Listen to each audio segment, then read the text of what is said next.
What's up, addicts? Today we're going to be going over week 3 daily lineups for the XFL. But hey, if you guys are new to the channel, make sure you hit that like and subscribe button. Anyway, let's get started. Alright guys, so week 3, DraftKings definitely made it a bit harder on us. They've raised the salaries pretty high for a lot of the players that have been scoring, which definitely gives us a bit more of a challenge to try to put together some of these lineups that are going to crush it this week. But I think I have a few ideas now.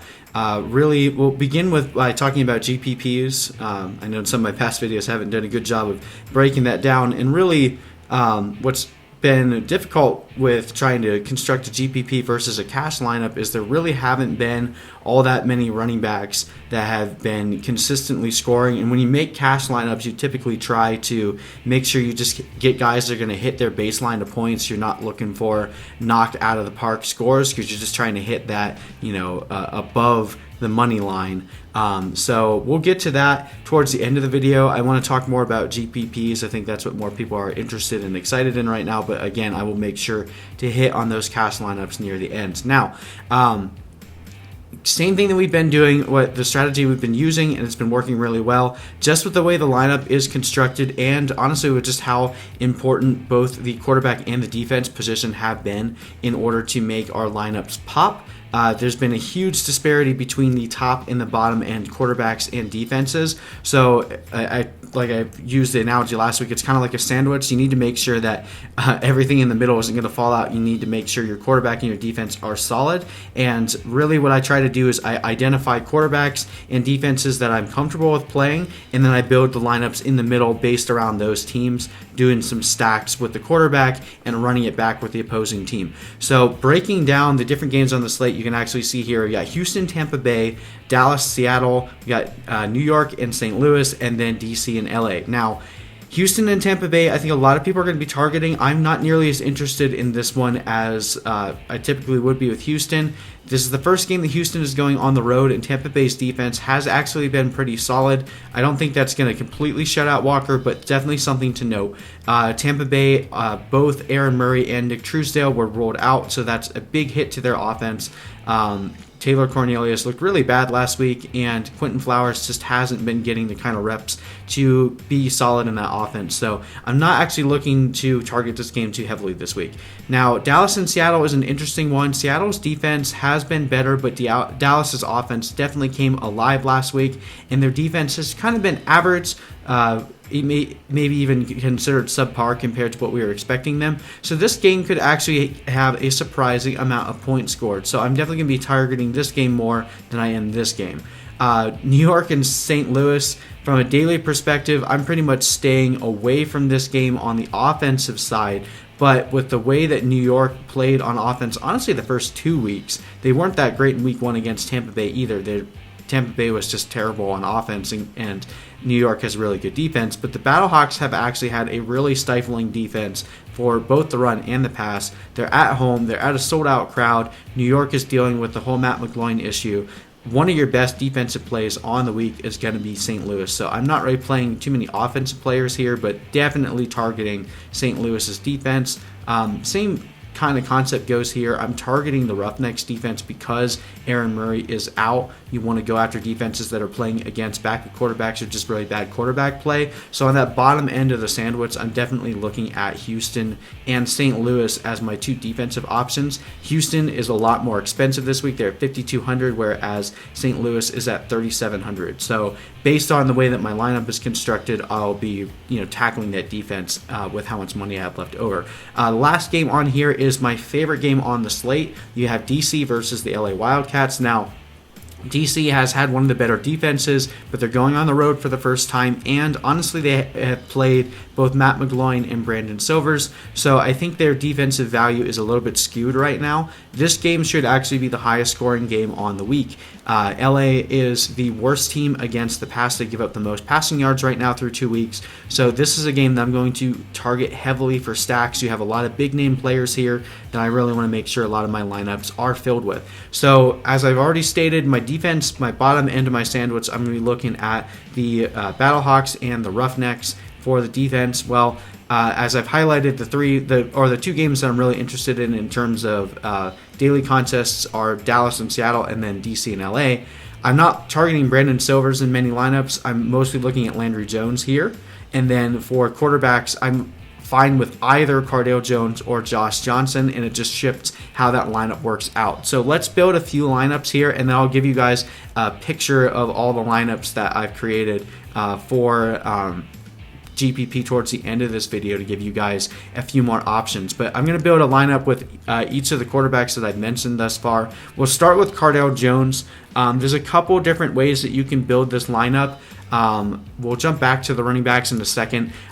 I really think that Rashad Ross is going to blow up this week. This is technically like a revenge game for him because he was traded from LA to DC, and he's just looked really good every time he's gotten the opportunity to play in DC, and I think that he's going to have a lot of opportunity this week against a porous pass defense.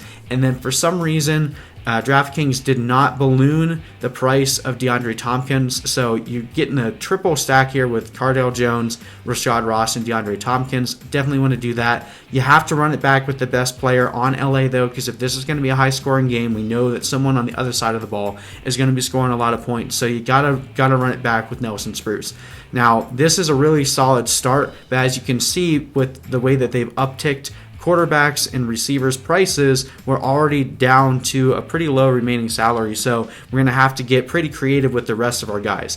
Now, for running backs, I actually really like Trey Williams this week. Both Jaquan Gardner and Kenneth Farrow are dealing with injuries. It's looking like they're going to play, so it's not going to be a one-man show here, but I look for them to use Trey Williams more because he's their more healthy back. Dallas hasn't been that great against the run, and Seattle has actually been pretty good at running the ball, so I like Trey Williams a lot this week. You could also do Jacquez Patrick if you want. And then for receivers, if we want a really cheap option, Reese Horn gives us a decent baseline, or if you're looking for more of a potential upside play, if you want to stick in the DC and LA game, you could do a Levante Whitfield. I'll keep Reese Horn for now, but again, you guys can mix and match a little bit, and then that gives us enough to hit our Battlehawks defense. So that is a really good Cardale Jones lineup for you guys there. All right, let's clear this, and we will go, and let's do a Josh Johnson lineup. So basically targeting that same game, it's going to be a very similar principle. We want to make sure that we have Nelson Spruce in there for that stack between Josh Johnson. I think we can still slide in the other receivers here, Rashad Ross and DeAndre Tompkins. And I also do really like Eli Rogers a lot this week. If you want to diversify a bit, if you have any rosters where you're like, I have $300 extra in my salary, you could try running the same lineup with one with Ross and one with Eli Rogers, just in case Ross ends up not performing as well.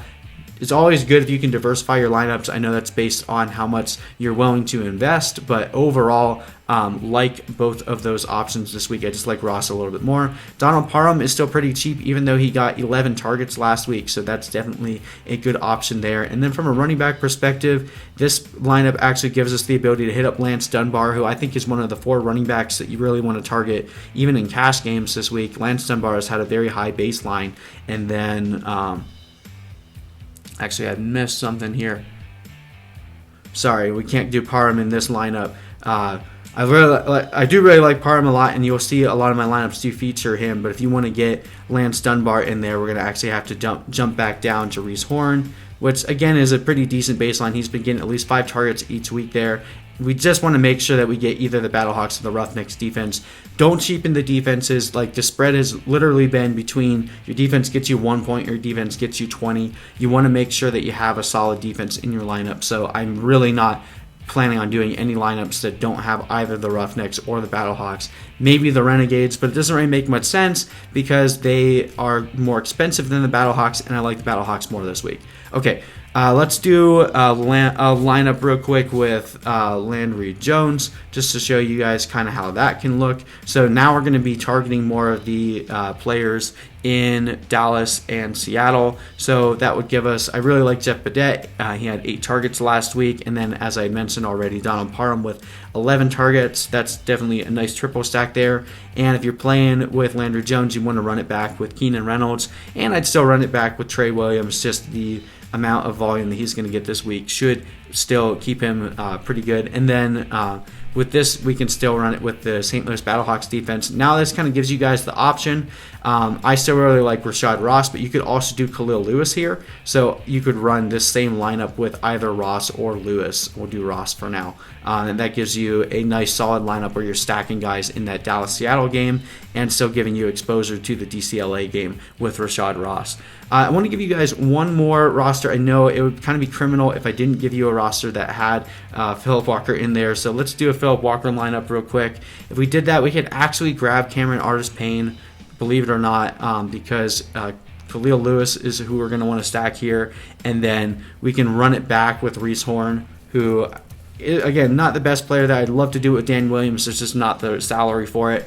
But then we can still grab a DeAndre Tompkins, who's underpriced this week. And even with this, we could even grab a Keenan Reynolds. So that's a really solid lineup. If you want to run Philip Walker, that's the lineup that I would run in GPP. Okay, real quick before I go through all my lineups, let's talk cash real quick. You want to make sure that your cash lineups have Cameron Artis-Payne in them, and then probably want to mix it and run it back with either Matt Jones or you could run it with James Butler. And then if you want to do like a Trey Williams or Jacques Patrick, you can. But typically cash lineups, you want to be more heavily invested in the running back. So you could do a Cameron Artis-Payne. Let me just go through and make a couple of these for you. Or I'll just run it down real quick just for the sake of time. So in a cash lineup, I would do something like Cardale Jones, Cameron Artis-Payne, Nelson Spruce, DeAndre Tompkins, Donald Parham, Levante Whitfield, and the Roughnecks defense. You can actually jump in and grab Houston there, or you can jump up for a more expensive guy on Whitfield and then jump down to the Battlehawks. If you wanted to do a Josh Johnson lineup, you could do Johnson, Cameron Artis-Payne, Nelson Spruce, DeAndre Tompkins, Matt Jones, and then Jacques Patrick with the Battlehawks defense. So you could get your double stack with the two running backs there with Cameron Artis-Payne and Matt Jones. Or you could do a Landry Jones lineup with Cameron Artis-Payne, Jeff Badette, and Parham. So you're just heavily targeting that Dallas team. And then you could run that back with James Butler and Trey Williams. So a lot of running backs there, and then have the Battlehawks defense. So those are the kind of lineups I would look at for cash this week. Want to make sure Cameron Artis-Payne is in there, and then either grab a James Butler or a Matt Jones in your flex, and then target some high upside receivers, but just also guys that have a decent floor. Okay, I'm going to go back out here and just go back to my lineups and just give you guys a picture of a few more ideas here. I think I've included some of the lineups that I've already gone over, but it's giving you guys some ideas of ways that you can diversify your lineups. Like I said, I really like Khalil Lewis this week. I didn't feature him a lot. Jacques Patrick might end up having a better day than Trey Williams, so you can also, they're both pretty evenly priced in terms of salary, so you can kind of sub them in and out. Feel free to pause this video if you want to steal these lineups. I don't care. I'm using them, but if you guys win money along with me, that's great. Let's see. Here's another couple. These are our Landry Jones lineups. And then, as I kind of explained, you can sub out Rashad Ross for Khalil Lewis here. You could even go down from Donald Parham if you were convinced that it's not a good idea to start him again, and then you can jump up and grab a Eli Rogers here. So definitely up to you guys. But as you can tell, I'm always starting either the Roughnecks or the Battlehawks defense. I think that's really important. All right, and then here are all my Josh Johnson lineups. Larry Rose is a name I haven't mentioned yet. He is definitely an incredibly risky play, but could have a lot of upside with Elijah Hood fumbling the ball away twice last week. It could be very interesting to see if Larry Rose gets a lot more volume this week, and he's so cheap, it allows you to have a bomb lineup of Josh Johnson, Spruce, Ross, Tompkins, Parham, and the Roughnecks defense. So might be worth doing that. This is one of my more tempting lineups on the week, but if you want to jump up to a safer running back, just jump down to the Battlehawks defense and push up the running back here to like a Trey Williams or Jacques Patrick. Anyway, let's jump over to FanDuel real quick. All right, so FanDuel definitely haven't been hitting nearly as well as I have in DraftKings, and that's just trying to figure out this half-point PPR. And then they really just have a different pricing strategy for some of these guys. Like we saw DeAndre Tompkins jumped all the way up to $19, whereas Eli Rogers is all the way down to $15. So basically anything I told you about in DraftKings, just sub out DeAndre Tompkins for Eli Rogers. Rogers is still really good in this format. So I'll go through and make two lineups here real quick that I would be comfortable with starting in FanDuel. Want to make sure we got the number one quarterback on the week with Cardale Jones. we could grab a cheap guy in Trey Williams, who I think will have a lot of volume this week. He's only $14. Still want to stack with Rashad Ross.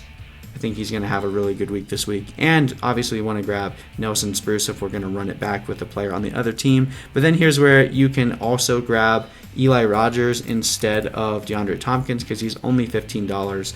And then that gives us the ability to finish this off with a Jacques Patrick. So definitely like that lineup a lot for GPPs in FanDuel. One more we can do. Let's do a lineup with Josh Johnson, and then we'll get you guys going. So thank you guys again so much for watching. I do really appreciate all the support I've been getting. Our channel's been blowing up, and I've been really excited for everything around the XFL. So it's just been really nice to be able to share just the love of football with you guys. And I know that's a cliche saying right now with their tagline, but that's really what the XFL has been, is just given us another avenue to enjoy football. And I feel like they've been doing a really good job. I want this league to succeed, and I'm glad that you guys are as excited about it as I am. So, and definitely getting to play fantasy helps things out a lot. So I've kind of been building this lineup without talking about it. Let me get into it after I finish it for you guys. So this would be more of a Josh Johnson lineup that I do in FanDuel. Definitely still tagging it with Nelson Spruce and Eli Rogers, but this would allow us to still grab a Cameron Artis-Payne, who I think is probably the most important player to have in a half-point PPR lineup. And then you got Jeff Badette and Trey Williams. You could do this with Matt Jones as well. Totally up to you guys, but that's another FanDuel lineup I would do. Anyway, thank you guys again so much for watching. I really, really do appreciate it. It's been a pleasure being able to do these for you guys. We've been doing pretty well for our daily lineups. Hope that this week continues to see some success for all of you guys that have been taking our advice. Hit me up in the comments below if you have any questions or any recommendations for the channel. And make sure you check out that website, fantasyaddictionnetwork.com. I have tons more stuff on there for you guys, stats, rankings, everything that you need to be able to manage your fantasy league in the XFL. So thanks again so much for watching. I'll see you in the next video.